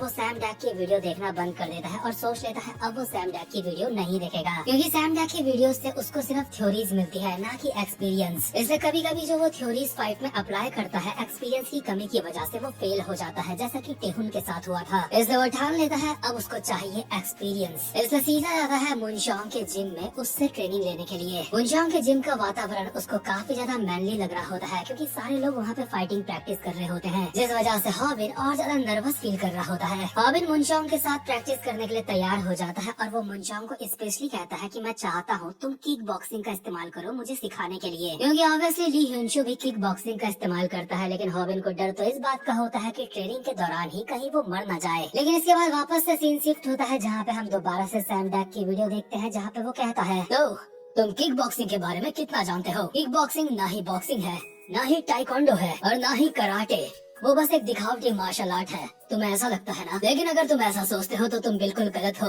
क्योंकि वो एक परफेक्ट कॉम्बिनेशन है बॉक्सिंग का और किकिंग का। तुम्हें लगता था बॉक्सिंग के साथ जब लातें जुड़ जाती हैं तो वो कमजोर हो जाता होगा, लेकिन ये बिल्कुल गलत है, क्योंकि जब एक किक बॉक्सर अपनी फॉर्म में आ जाता है तो एक बिगिनर के उससे जीतने के चांस बिल्कुल 0 होते हैं। और प्रेजेंट मोमेंट में ली ह्यून-शू फॉर्म में आ चुका होता है और हॉबिन का मार मार के कुत्ता बना देता है। हॉबिन अपने घुटनों में आ चुका होता है और स्नैपर सोच रहा होता है आखिर हॉबिन कुछ कर क्यों नहीं पा रहा है। लेकिन हॉबिन को याद आ रही होती है अभी मुनशोंग की, जहाँ पे मुनशोंग भी हॉबिन को यही बता रहा होता है कि एक किक बॉक्सर बहुत ज्यादा खतरनाक होता है, तुम उसके अटैक्स को प्रिडिक्ट नहीं कर पाओगे, क्योंकि इसमें कभी लातें पड़ती है और कभी मुक्के, इसलिए समझ पाना मुश्किल हो जाता है कि क्या पड़ने वाला है। और किक बॉक्सिंग एक सबसे ज्यादा मॉडर्न मार्शल आर्ट है और हॉबिन ने जो आज तक टेक्निक सीखी है वो सारी की सारी किक बॉक्सिंग के खिलाफ बिल्कुल काम नहीं आएंगी। प्रेजेंट मोमेंट में होता भी यही है, हॉबिन उसके काफ किक मारता है, वो काफ किक ब्लॉक कर देता है। ली ह्यून-शू हॉबिन के मुक्का मारता है, लेकिन वो उसे अपने माथे में लेके उसका असर कम करने की कोशिश कर रहा होता है, लेकिन ली ह्यून-शू मुक्के की डायरेक्शन चेंज करके उसके अपर कट मार देता है। हॉबिन इतनी मार खाने के बावजूद भी इसके ऊपर टैकल अटैक करने की कोशिश करता है, लेकिन ये करने के लिए हॉबिन जैसे ही अपनी मुंडी नीचे करता है ली ह्यून-शू अपना घुटना उसके मुँह पे मारने वाला होता है, यानी कि ये भी काम नहीं आता। इसके बाद हॉबिन टाइकोंडो की स्पिनिंग बैक किक मारने की कोशिश करता है, लेकिन ये बैक किक भी ली ह्यून-शू के कनेक्ट नहीं कर पाती, क्योंकि एक तो हॉबिन इस चीज में नौसिखिया है, लेकिन ली ह्यून-शू का फुटवर्क काफी ज्यादा बढ़िया है, इसलिए वो बच जाता है। और इससे बचते हुए हॉबिन को कहता भी है, आखिर ये ढक्कनों वाला स्पोर्ट तूने सीखा कहाँ से बे? और इसके बाद ली ह्यून-शू ही हॉबिन की थाइस में एक किक बजा देता है, जो कि हॉबिन के काफी ज्यादा खतरनाक पड़ी होती है, जिससे उसे महसूस हो रहा होता है जैसे उसकी हड्डी टूट गई है। ये देख के स्नैपर के आंसू निकल जाते हैं और वो हॉबिन को बोल रहा होता है, जल्दी कुछ कर, जो तूने मुनशोंग से सीखा है वो कर। और हम एक पुराना सीन देखते हैं जहाँ पे मुनशोंग हॉबिन को बता रहा था कि एक किक बॉक्सर से जीतने का एक तरीका होता है, और हॉबिन को मुनशोंग ने एक थोड़ी सी कंफ्यूजिंग सी ट्रिक सिखाई होती है करने के लिए, जो कि हॉबिन को अब जल्दी से करनी होगी क्योंकि ली हुनचू उसके एक मुक्का बजाने वाला है। लेकिन सरप्राइजिंगली हॉबिन मुनशोंग की टेक्निक का इस्तेमाल नहीं करता, वो इस्तेमाल करता है सैम डैक की एरोबिक्स का जो उसने सिखाई थी, और इस अजीब सी टेक्निक से वो ली हिंशू के मुक्के से बच जाता है। लेकिन हॉबिन ये करना नहीं चाहता था क्योंकि ये बहुत ही ज्यादा वियर्ड सी चीज थी करने के लिए, क्योंकि ये कोई फाइटिंग स्टाइल भी नहीं है, और हॉबिन ने अभी 30,000 लोगों के सामने करी होती है, इसलिए उसे शर्मिंदगी सी महसूस हो रही होती है। ली हिंशू हॉबिन को कहता है, अबे ओए आखिर तो ये क्या कर रहा है बे? हॉबिन एम्बैरेस होते हुए कहता है, ये तरीका है एक किक बॉक्सर से जीतने का। और क्योंकि हॉबिन ये चिकन वाले बंदे की वीडियो को देख के अभी इस हमले से बच चुका है, इसलिए हॉबिन को रियलाइज हो रहा होता है कि हॉबिन ने हमेशा उन वीडियोस को फॉलो करा है, इस बार भी उसे करना चाहिए। लेकिन अंदर ही अंदर उसको अभी समझ नहीं आ रहा होता कि वो एरोबिक्स से एक किक बॉक्सर से कैसे जीत सकता है। लेकिन फिर भी सैम डैक ने जो कहा था वो करता रहता है उसे, यानी कि अजीब से एरोबिक स्टाइल में डांस, जो कि काफी ज्यादा शर्मिंदगी भरा होता है उसके लिए। लेकिन भले ही वो कितना भी शर्मिंदा हो जाए, अपनी जान बचाने के लिए उसे ऐसा करना होगा क्योंकि उसे चिकन वाले बंदे के ऊपर अब यकीन है। लेकिन ऑडियंस को समझ नहीं आ रहा होता कि आखिर ये पगला करना क्या चाहता है। इसके बाद ली हुनचू अचानक से हॉबिन के ऊपर एक लात बजा देता है, लेकिन हॉबिन जिस तरीके से डांस कर रहा था उसी वजह से उसके घुटने बीच में आ जाते हैं और लात ब्लॉक हो जाती है। और यही चीज तो सैम डैक हॉबिन से करवाना चाह रहा था, क्योंकि सैम डैक को पता है एक बिगिनर इतनी जल्दी बहुत ज्यादा खतरनाक मार्शल आर्ट नहीं सीख सकता जो किक बॉक्सिंग को हरा पाए। इसलिए किक बॉक्सर को हराने के लिए शॉर्ट टर्म में एक सॉल्यूशन होता है एरोबिक्स, और इस एरोबिक्स में म्यूay थाई की कुछ टेक्निक्स की तरह नकल भी करी जा सकती है, जैसे कि घुटने को आगे ले आना, और ऊपर से एरोबिक्स से जो बैली होती है यानी कि पेट के साइड का हिस्सा वो भी काफी ज्यादा स्ट्रॉन्ग बनता है। लेकिन साथ में सैम डैक ने ये भी बताया था तुम एक किक बॉक्सर के सामने इस चीज का इस्तेमाल सिर्फ एक ही बार कर पाओगे, उसके बाद किक बॉक्सर तुम्हारी टेक्निक समझ जाएगा। लेकिन तुम्हें किक बॉक्सर को शर्मिंदा करना होगा कि वो ऐसी बेकार सी टेक्निक के डिफेंस को तोड़ नहीं पाया, और जब ऐसा होगा तो तुम्हें उसके और अपने डिस्टेंस को कम करना होगा और उसके पास जाके उसको मार देना है। हॉबिन यही करता है। जब ली हिंशू थोड़ा सा हैरान होता है तो अचानक से उसके पास जाके उसको एक चोक मारने वाला होता है, लेकिन ली हिंशू उसके चोक से तो बचता ही है, बल्कि हॉबिन की गर्दन के पीछे अपने दोनों हाथ डाल देता है और उसके पेट में बजा देता है एक खतरनाक सा घुटना, जिससे हॉबिन की हालत खराब हो जाती है। और ली हिंशू कहता है, तुझे क्या लगा था एक किक बॉक्सर ग्रैपल नहीं करता? तुझे लगा था तो मेरे ऊपर चोक अटैक मार देगा? हाँ, तूने काफी ज्यादा मेहनत करी है,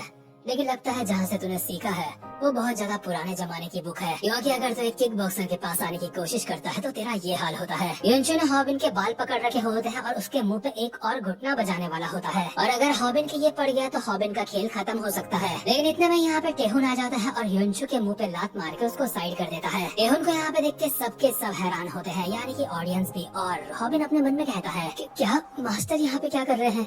क्या ये यहाँ पे लाइव स्ट्रीम देख के आए हैं या ये सिर्फ यहाँ पे मेरी मदद करने के लिए आए हैं? लेकिन शायद टेहुन को पता चल चुका है कि हॉबिन मुनशोंग के पास ट्रेनिंग करने के लिए गया था और टेहुन मुनशोंग से नफरत करता है, इसलिए एक स्माइल के साथ हॉबिन के गाल पकड़ के कहता है, हॉबिन वो बंदा कौन था जिससे तू MMA सीखने गया था? मैंने सुना तूने वहाँ पे तब तक प्रैक्टिस करी जब तक तूने उल्टियाँ नहीं कर दी, और तूने वहाँ पे मेरी दी हुई यूनिफॉर्म भी पहनी थी। तुझे सुनाई नहीं दे रहा है क्या?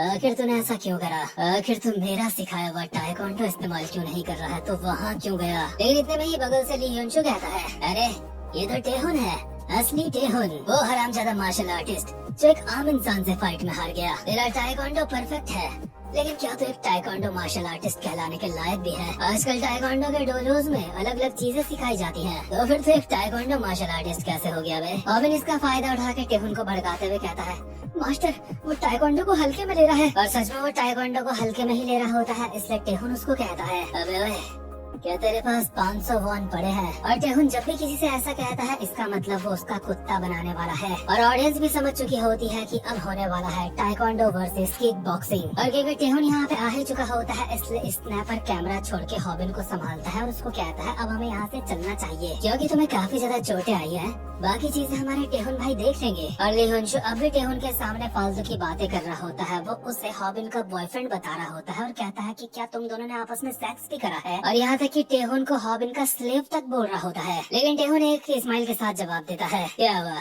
तुझे जलन हो रही है क्या? जिस वक्त मैंने हॉबिन से फाइट करी थी उस वक्त मैं अपनी दोनों टांगों का इस्तेमाल कर रहा था, लेकिन तेरे साथ मैं अपनी सिर्फ एक टांग का इस्तेमाल करके ही जीत जाऊंगा। इससे पहले कि युनशु कुछ बोल पाता, टेहुन उसके मुंह पे लात मार देता है, लेकिन वो लात उसके लगती नहीं, क्योंकि हॉबिन ने टेहुन का पीछे से पजामा खींच दिया होता है, जिस वजह से उसकी लात आगे नहीं जाती। और इस मोमेंट में मुझे लग रहा था कि टेहुन अब युनशु को छोड़ के हॉबिन को ही पेलेगा, लेकिन टेहुन प्यार से बोलता है, मुझे छोड़ दे, मैं तुझे दिखाता हूँ कि टाइकोंडो किक बॉक्सिंग को कैसे उड़ाती है धज्जियां उसकी। लेकिन हॉबिन थोड़ी सी करहाती हुई आवाज में कहता है, नहीं, हम लोग यहाँ पे इस चीज की लाइव स्ट्रीमिंग नहीं कर रहे हैं। मेरा चैनल हाउ टू फाइट वो चैनल है जहाँ पे एक लूजर गैंगस्टर से फाइट करता है। टेहुन हॉबिन के पास आके कहता है, चल ठीक है, लेकिन अगर तू इसी तरीके से मार खाता रहेगा तो जीतेगा कैसे बे? क्या तुझे सच में लगता है कि तू एक किक बॉक्सर से जीत सकता है? स्नैपर भी स्ट्रीमिंग करते हुए हॉबिन को बोल रहा होता है, भाई तू हॉस्पिटल जा, आखिर तू उससे कैसे जीतेगा, तेरी हालत पहले से ही फटी पड़ी है। हॉबिन कहता है, मास्टर मैं अब तक उसके ऊपर हमला भी नहीं कर रहा था, मैं तो लगातार 3 मिनट से मार खाए जा रहा हूँ। मेरा मिशन कंप्लीट हो गया। दरअसल ऐसा करने से उसको 500K वॉन की एक अल्ट्रा चैट मिलने वाली थी और उसकी वीडियो भी लंबी हो जाएगी, इसलिए वो लगातार 3 मिनट से मार खा रहा था। ली हिंशु कहता है, ऐसी फालतू की चीज के ऊपर तो मुझे हंसी भी नहीं आ रही है। लेकिन टेहुन हॉबिन के सर पे एक लात मारता है और कहता है, जा ठीक है कर ले फाइट। लेकिन इस लात से हॉबिन की जीभ भी उसी के दांतों से कट चुकी है और वो खुश होकर अपनी ऑडियंस को चिल्ला के कहता है, ठीक है दोस्तों, लाइक और सब्सक्राइब करना बिल्कुल मत भूलना और बेल आइकन को भी प्रेस कर लेना ताकि आपको नोटिफिकेशन मिलता रहे मेरी वीडियोस का। तो ठीक है, आज हम दिखाएंगे कि एक किक बॉक्सर को फाइट में कैसे हराया जाता है। आपको याद है ना, इसकी जीभ कट गई थी। खैर हॉबिन इसके बाद सीधा भाग पड़ता है युनशु की तरफ और हम देखते हैं एक पुराना सीन जहाँ पे मुनशोंग हॉबिन को बोल रहा था, अगर तू अपने दुश्मन के सामने ऐसे एरोबिक्स करेगा तो उसे भी काफी अजीब लगेगा जैसे मुझे लग रहा है। हॉबिन मुनशोंग से पूछता है, लेकिन क्या ये जो एरोबिक वाली मेरी अपनी टेक्निक है ये तुम्हारे खिलाफ काम आएगी या फिर नहीं? मुनशोंग कहता है, पहले ये बता, क्या तू इस टेक्निक से किसी को पकड़ने की कोशिश कर रहा है? हॉबिन कहता है, नहीं, मैंने ऐसा तो नहीं कहा। इसका मतलब हॉबिन अभी कुछ तो ऐसा करने की सोच रहा है जो अभी हमें नहीं पता। लेकिन जैसे वो एरोबिक्स करते हुए युनशु के पास जाता है, युनशु उसके पेट में लात बजा देता है और कहता है, अबे साले, क्या तू बस यही करता रहेगा? और जब मुनशोंग के सामने हॉबिन में प्रैक्टिस में ऐसा करा था तो मुनशोंग ने भी इसके पेट में ऐसे ही लात मार दी थी और हॉबिन से पूछा था, आखिर तो ऐसी चीजें कहाँ से सीख रहा है? ये चीजें काफी ज्यादा खतरनाक हो सकती है तेरे लिए, तू बहुत ज्यादा गंदी मार खा सकता है। क्या तू ये सब कुछ किसी स्कैमर से सीख रहा है? ये जो तू चीज करने की कोशिश कर रहा है ये बहुत ज्यादा आउटडेटेड सी है, ये काम नहीं करेगी। और जो हॉबिन के लात पड़ी है, टेहुन मस्त करके साइड में देख रहा होता है, उसे सब समझ आ रहा होता है यहाँ पे किस तरीके से फाइट हो रही है। लेकिन हॉबिन अब भी अनकॉन्शियस नहीं हुआ होता है और उसे पूरा यकीन होता है कि वो चिकन वाला बंदा स्कैमर नहीं हो सकता। और सैम डैक ने हॉबिन को कहा भी था कि एक किक बॉक्सर की फ्रंट किक से तुम्हें हमेशा बच के रहना है, क्योंकि वो बहुत ज्यादा खतरनाक हो सकती है तुम्हारे लिए। इसलिए हॉबिन सैम डैक में भरोसा करते हुए दोबारा से वही चीज करने लगता है जो अब तक कर रहा था, यानी कि एरोबिक्स। लेकिन इस बारी अपनी मूवमेंट्स को डायगोनली इधर उधर करते हुए, क्योंकि ऐसा करके वो फ्रंट किक से बच सकता है ली हुनशु की। और ऐसा करते ही वो ली हुनशु के पास जाने की कोशिश कर रहा होता है, लेकिन हुनशु दोबारा से इसके मुंह पे मुक्का बजा देता है, क्योंकि हॉबिन डायगोनली मूव करके उसकी लातों से तो बच सकता है लेकिन मुक्कों से नहीं। लेकिन हॉबिन मुक्का खाने के बावजूद दोबारा से सेम वही चीज करने लगता है, इसलिए उसके मुंह पे एक और जबरदस्त सा मुक्का पड़ता है। और हम पुराने सीन में देखते हैं मुनशोंग हॉबिन से बोल रहा था, जो तुम कर रहे हो वो मत करो, मैं तुम्हें प्रॉपर तरीके की फाइट सिखाऊंगा जिससे तुम एक किक बॉक्सर के पास पहुंच के उसको मार सकते हो, लेकिन उसके लिए तुम्हें काफी ज्यादा मेहनत करनी पड़ेगी। और युनशु भी वही सोच रहा होता है कि हॉबिन उसके पास आके इसको कुछ अटैक वटैक मारने की कोशिश कर रहा था। इसलिए हॉबिन युनशु को कहता है, क्या तुझे ऐसा लगा था मैं तेरे करीब आके नजदीकियां कम करने की कोशिश कर रहा हूँ हमारी? दरअसल हॉबिन इस वक्त ना मुनशोंग की टीचिंग को फॉलो कर रहा है ना ही टेहुन की, वो तो फॉलो कर रहा है सैम डैक की टीचिंग्स को, जिसमें हॉबिन युनशु को खुद उससे मार खा खा के थोड़ा सा पीछे ले आया होता है जहाँ पे वो जाली से चिपक गया होता है और ऐसे में वो ठीक से अपनी लाते और मुक्के नहीं चला सकता। लेकिन असल के किक बॉक्सिंग मैच में ये एक फाउल माना जाता है और ली युनशु या फिर किसी भी किक बॉक्सर को इसी चीज की आदत होती है कि जब फाउल होता है तो वो रेफरी को बोलते हैं, देखो ये क्या कर रहा है, ये फाउल है। और ली युनशु स्नैपर को भी यही बोल रहा होता है, ये देखिए मेरे से चिपक रहा है और ऐसे चिपकना अलाउड नहीं होता। लेकिन सैम डैक ने हॉबिन को बताया था एक स्ट्रीट फाइट में सब कुछ अलाउड होता है। और स्नैपर युनशु को कहता है, अबे साले अगर वो तेरे से चिपक रहा है तो मैं क्या करूँगा? क्या तुझे ऐसा लगता है मैं तुम दोनों की फाइट का कोई रेफरी हूँ? दरअसल हॉबिन के युनशु के ऊपर ऐसे चिपकने के पीछे भी एक बहुत ही मस्त चाल है जो अभी हम देखने वाले हैं। हॉबिन अभी अपना हाथ युनशु की गर्दन की तरफ ले जाता है जिससे ऐसा लगता है जैसे वो उसके चोक मारने वाला है, लेकिन बिल्कुल पिछली बार की ही तरह युनशु उल्टा इसकी ही गर्दन पकड़ लेता है पीछे से अपने दोनों हाथों से। और मुनशोंग ने भी ट्रेनिंग के दौरान हॉबिन के साथ यही करा था। मुनशोंग तो पहले से हॉबिन को ये सब कुछ बता रहा था, देख तू अगर ऐसा करेगा तो तेरे साथ ऐसा हो जाएगा, फिर तू पिटेगा और अगर मैं गलत गलत हो तो मुझे साबित कर, क्योंकि तू अभी मेरे हाथ से पिटने वाला है। और प्रेजेंट मोमेंट में हॉबिन सच में ही पिटने वाला होता है, क्योंकि उसके मुंह पे एक घुटना पड़ने वाला होता है बहुत ही गंदा तरीके से। टेहुन भी यहाँ से उठ के जाने लगता है, क्योंकि उसको भी समझ आ चुका होता है कि हॉबिन अब गया। लेकिन टेहुन स्नैपर का चेहरा देख के हैरान होता है कि आखिर ये इतना हैरान क्यों है। और जब टेहुन हॉबिन की तरफ देखता है तो उसे दिखाई देता है जो युनशु है उसके ही मुंह पे एक अटैक पड़ चुका है और मुंह से खून निकलने लगा है। दरअसल शुरुआत से हॉबिन यही करना चाह रहा था, क्योंकि सैमडैक ने उसे यही सिखाया था। और जिस तरीके से युनशु के मुंह पे कोहनी पड़ी है, बिल्कुल ट्रेनिंग के दौरान मुनशोंग के भी पड़ी थी। इसलिए मुनशोंग के चेहरे में एक स्माइल होती है और हॉबिन प्रेजेंट मोमेंट में युनशु के दोनों हाथ पकड़ के उसके मुंह के ऊपर अपनी कोहनियां ही कोहनियां बजाया जाता है। इससे हुआ ये कि युनशु ना ही इन्हें ब्लॉक कर सकता है, क्योंकि हॉबिन ने अपने हाथों से उसके हाथ पकड़े हैं और हॉबिन लगातार अपनी कोहनियां इसके मुंह पे बजाया जा रहा है। वैसे भी उसने एरोबिक्स की काफी ज्यादा प्रैक्टिस करी थी और वो भी यहाँ पे काम आ रहे हैं। और हॉबिन शॉर्टकट तरीके से मार पा रहा है म्यूथाई एल्बोज। युनशु को प्रेजेंट मोमेंट में समझ नहीं आ रहा होता कि वो तो सोच रहा था पहले कि इस चूहे से उसका यूट्यूब चैनल चुपचाप से ले लेगा बस। वैसे भी युनशु के बॉस ने उसको कॉल पे यही करने के लिए कहा था, लेकिन प्रेजेंट मोमेंट में हॉबिन की कोहनियां इसके मुंह पे बहुत ही गंदी तरीके से पड़ी जा रही होती हैं और हॉबिन मारते मारते लगातार चिल्लाते हुए बोल रहा होता है, मेरी टेक्निक्स आउटडेटेड नहीं है, ये पुरानी नहीं है। हॉबिन मारते मारते यही भूल जाता है कि उसने युनशु को कितना मारा है। इससे टेहुन को यहाँ पे आके हॉबिन को पकड़ना पड़ता है और कहना पड़ता है, बस रुक जा, वो हार चुका है। और युनशु के शरीर में तो मार खा के जान नहीं बची होती, लेकिन अपने मन में ही सोच रहा होता है आखिर इस बच्चे से कैसे हार सकता है वो। लेकिन जीत की खुशी में स्नैपर और हॉबिन खुशियाँ मनाने लगते हैं। इनको काफी सारी अल्ट्रा चैट्स भी मिलने लगती है। इस वक्त हॉबिन को टोटल 5.8 मिलियन वॉन की अल्ट्रा चैट मिली होती है, जो काफी ज्यादा है। खैर ये मामला वैसा लग रहा होता है जैसे खत्म हो चुका है। टेहुन अपने घर जा चुका होता है साइकिल पे। फाइटिंग वर्दी उसकी सच्चाई सबके सामने आ चुकी होती है, इसलिए सारी ऑडियंस उससे नफरत करने लगती है। और न सिर्फ सब्सक्राइबर्स बल्कि कुछ यूट्यूबर्स भी हॉबिन की तरफ से बोलने लगते हैं और फाइटिंग वर्दी उसको अपनी वीडियोस में साफ साफ गलत बता रहे होते हैं कि वो बंदा गलत था। और ऑब्वियसली वो जो यूट्यूबर्स हैं उनमें से एक ये बंदा है जो खाना बनाने की वीडियोस डालता है, साथ में ये 2 लड़कियां भी हैं। खैर ये तो ज्यादा जरूरी बात नहीं, लेकिन मेन बात यह है कि इसके बाद से फाइटिंग वर्दी वीडियोस अपलोड करना छोड़ देता है। उसके चैनल का बहुत ही बुरी तरीके से डाउनफॉल आ चुका होता है और अब किसी को नहीं पता वो कहाँ है। लेकिन कुछ सब्सक्राइबर्स के मुताबिक जो वो है वो अपने गाँव की तरफ वापस चला गया है और अब वापस नहीं आएगा। लेकिन हॉबिन की फिर भी फटी पड़ी रहती है ये सोच के कि अगर वो वापस आ गया तो वो मेरा कुत्ता बना देगा, क्योंकि दूसरी बार तो एरोबिक्स भी उसके ऊपर काम नहीं आएंगे। इससे परेशान होकर खुद से कहता है, क्या मुझे मुनशोंग को बोलना चाहिए कुछ समय तक मेरे साथ रहने के लिए, या फिर मुझे टेहुन से पूछना चाहिए?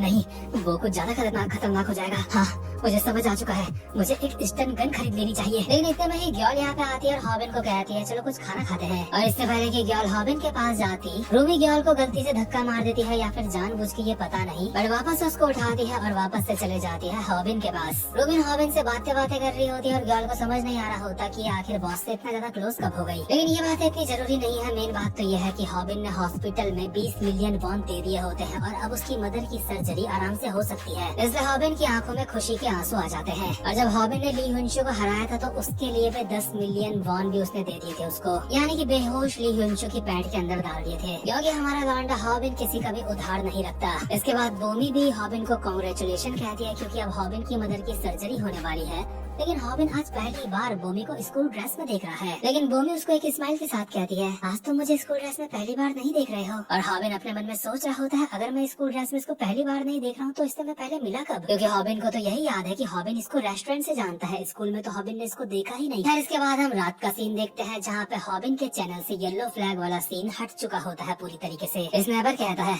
मुझे पता था ऐसा ही होना है, क्योंकि ये सब हमारे चैनल पे वायलेंस की वजह से नहीं हो रहा था। हमारे चैनल पे येलो फ्लैग कॉपीराइट लॉ की वजह से लगा था। और अब मैं आपको बिना बातें घुमाए शॉर्ट में समझाता हूँ कि इनके चैनल पे येलो फ्लैग क्यों लगा था। दरअसल इनके चैनल की किसी ने फेक कंप्लेन कर दी थी यूट्यूब को कि इन्होंने कॉपीराइट लॉस को तोड़ा है। और ये जो चीज है ये किसी अकेले इंसान के बस की बात नहीं है। इसका मतलब ये है कि इसके पीछे एक पूरी ऑर्गेनाइजेशन है जो इनको टारगेट कर रही थी। और ये सुन के हॉबिन के पसीने छूट जाते हैं कि एक पूरी ऑर्गेनाइजेशन अब इनको टारगेट कर रही है। आखिर वो कौन हो सकते हैं? इसके बाद हम दोबारा से उसी यूट्यूबर को देखते हैं जो खाना बनाने की वीडियोस अपलोड करता है और जापान की जो सुशी होती है उसको तलते हुए कहता है, तेल हो या फिर कोई इंसान, हम उसको ज्यादा देर तक इस्तेमाल नहीं कर सकते, हमें फेंकना ही होता है उसे। तुम मेरी बात नहीं समझे ना युनशु। और ये गरम तेल फेंकता है उस बाल्टी में जिसमें इसने युनशु को बैठा रखा है, और युनशु की हालत खराब हो रही है। वो चीखना चाहता है लेकिन चीख नहीं सकता, क्योंकि अगर युनशु चीखा तो ये इसको बहुत ज्यादा मारेगा। और इस बंदे का नाम है शोंगजुन। इसके बाद शोंगजुन अपने किसी जानने वाले यूट्यूबर को कॉल करता है जो XJ कंपनी का मेंबर है। नाम है जी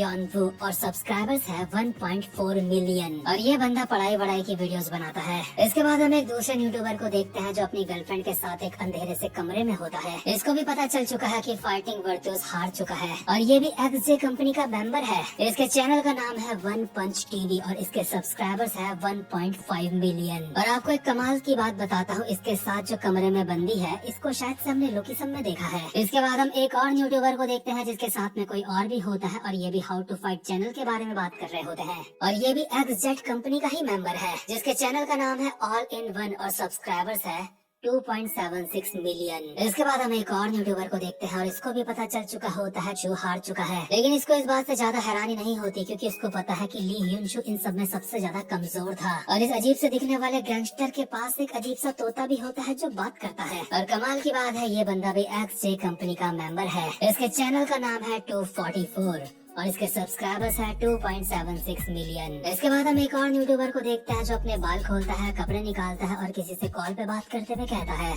वो एक पैसे कमाने वाला दोस्त था, मुझे उससे मिलना होगा। हाउ टू फाइट, अब ये देखना होगा वो हमारा दुश्मन है या फिर दोस्त। और ये बंदा है XZ कंपनी का बॉस, और यही वो कुकिंग कैटेगरी वाला यूट्यूबर है जिसको हमने पहले देखा था, यानी कि शोंगजुन, जिसके सब्सक्राइबर्स है 5 मिलियन। यानी कि इन यूट्यूबर्स का अपना एक बहुत बड़ा ग्रुप है, और हो सकता है कि हॉबिन के चैनल के ऊपर येलो फ्लैग लगवाया था, क्योंकि किसी भी एंगल से ये लोग अच्छे इंसान तो नहीं लगते। और सच में यार मैं तो ये देख के हैरान हूँ कि वायरल हिट दुनिया की कितनी ज्यादा रियलिटी दिखाएगा, क्योंकि रियलिटी में भी ऐसे ही काफी सारे क्रिएटर्स ने अपने ग्रुप्स बनाए रहते हैं और जो उनके दुश्मन होते हैं मिलके सबको ठोक देते हैं। और हाँ, मैं किसी को टारगेट नहीं कर रहा हूँ, बस आप लोग खुद ही एनालाइज करोगे, खुद ही चीजों को देखोगे यूट्यूब में तो आपको दिख जाएगा। लेकिन मैं तो बस ये बोल रहा हूँ कि अगर आपको इस मानवा को मेरे पर्सपेक्टिव से देखना है और अगर आपने चैनल को अब तक सब्सक्राइब नहीं करा तो जल्दी से कर लेना ताकि आप मिस ना कर पाओ। और इस वीडियो का लाइक एम है 10,000 लाइक्स, जो कि ज्यादा नहीं है। उम्मीद करता हूँ ये लाइक एम पूरा हो जाएगा। अब मैं मिलता हूँ आपसे अपनी नेक्स्ट वीडियो में, तब तक के लिए गुड बाय।